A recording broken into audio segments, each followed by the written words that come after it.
नहमदुहु व नुसल्ली अला रसूलिहिल करीम अम्मा बाद फ़अऊज़ु बिल्लाहि मिनश शैतानिर रजीम बिस्मिल्लाहिर रहमानिर रहीम अस्सलामु अलैकुम।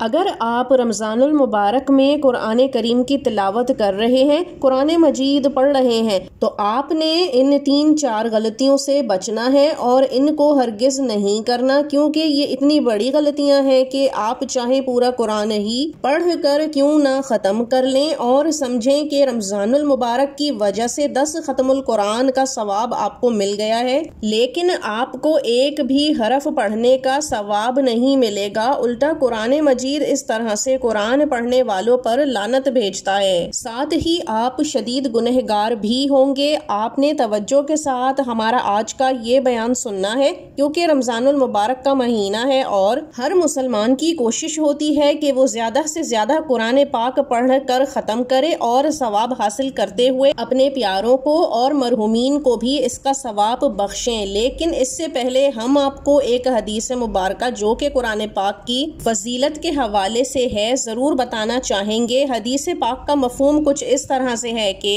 हज़रत इब्ने मसऊद रज़ी अल्लाह ताला अन्हा से रिवायत है कि रसूल अकरम सल्लल्लाहु अलैहि वसल्लम ने इरशाद फरमाया कि जो शख्स कुरान का एक हरफ पढ़े तो इसके लिए हर हरफ के बदले एक नेकी, ये एक नेकी अल्लाह ताला के करुणे करम के हिसाब से 10 नेकियों के बराबर है। यानी अगर कोई एक हरफ पढ़ता है तो इससे इसके बदले में 10 नेकियां मिलती हैं। इस तरह मजीद वजाहत करते हुए हुजूर पाक सल्लल्लाहु अलैहि वसल्लम ने इरशाद फरमाया, मैं नहीं कहता कि सारा अलिफ लाम मीम एक हरफ है, बल्कि अलिफ एक हरफ है, लाम दूसरा हरफ है और मीम तीसरा हरफ है। यानी अलिफ लाम मीम 3 अलग हरूफ हैं और जो ये 3 हरूफ पढ़ता है तो अल्लाह ताला इन 3 अलग हरूफ के बदले में 30 नेकियां अता फरमाता है। यानी कुरान पढ़ने पर इतना अजर सवाब है। अब वो 3 गलतियां कि जिनकी वजह से इंसान का कुरान मजीद पढ़ने के बावजूद सवाब जाता रहता है और कुरान लानत भेजता रहता है ऐसे शख्स पर।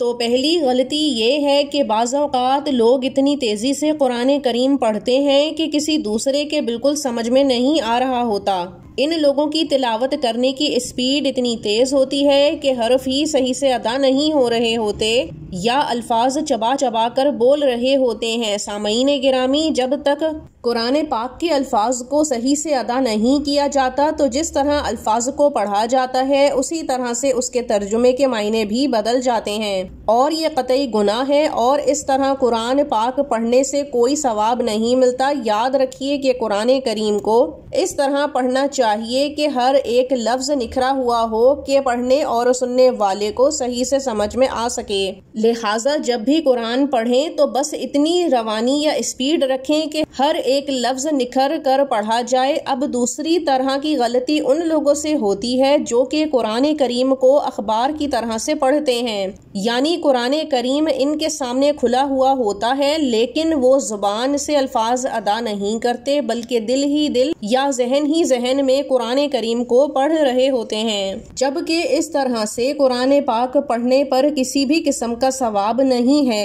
क्योंकि जो हदीस अभी आपको सुनाई और बताई है इसमें पढ़ने पर सवाब है, ना कि सिर्फ नजरों से देख कर या दिल में पढ़ने पर। इस तरह से कुरान देखना तो हो सकता है लेकिन पढ़ने में शुमार नहीं हो सकता। कुरान हमेशा इतनी आवाज से पढ़ना चाहिए कि आपको अपने कानों में आपकी अपनी आवाज जरूर सुनाई दे कि हुरूफ की अदायगी हो रही है। लेकिन जो लोग सिर्फ देख के जहन में पढ़ रहे होते हैं, इनको कुरान देखने, छूने और चूमने तक का सवाब तो मिलेगा लेकिन पढ़ने का सवाब हरगिज नहीं मिलता।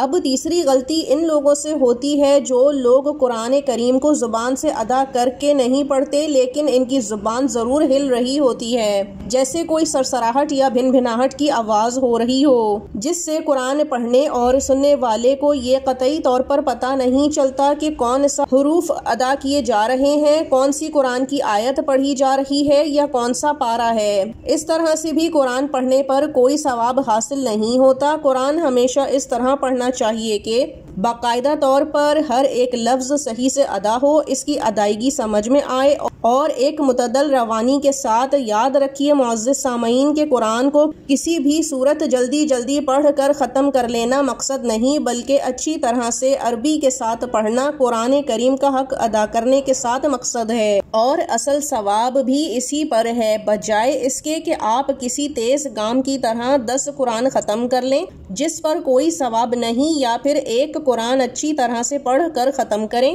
جس پر بے شمار ثواب ہے۔ امید ہے آپ کو آج کا یہ بیان ہمارا اچھی طرح سمجھ میں آ گیا ہوگا، اور آئندہ آپ قرآن کریم پڑھتے ہوئے اس طرح کی غلطیاں نہیں کریں گے۔ اب ہمیں اجازت دیجیے، وآخر الدعوانا ان الحمدللہ رب العالمین۔ اللہ حافظ۔